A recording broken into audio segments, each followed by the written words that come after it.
So this is one of those scenarios that I'm definitely going to use my electronics to basically map out a path of where I want to troll.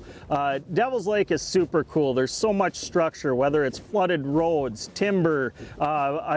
In fact, right here, I'm basically mapping out the edge of a field where a farmer had dropped a ridge of rocks because I want to troll down that ridge, which moves in and out. It's got turns. It's pretty narrow, so I want to make sure that I'm able to keep my crankbaits as close as possible. So I'm simply using SideScan, and you can see plain as day here, you can see the ridge on it, and I'm just dropping waypoints. And as long as I have the units networked, so my mapping units here, my sonar units here, it actually will drop them right along that ridge as I'm moving all the way down. So it's a pretty long ridge. I'm gonna map out the entire thing with the use of SideScan so I can make sure that when we come back and troll down this stretch, I'm keeping these crankbaits as close as I can to these rocks, because that's really what we're focused in on. The walleyes like rocks this time of year. So really simple. SideScan isn't necessarily only for just finding fish. It's really good for finding structure and mapping out your path to troll crankbaits for more walleyes.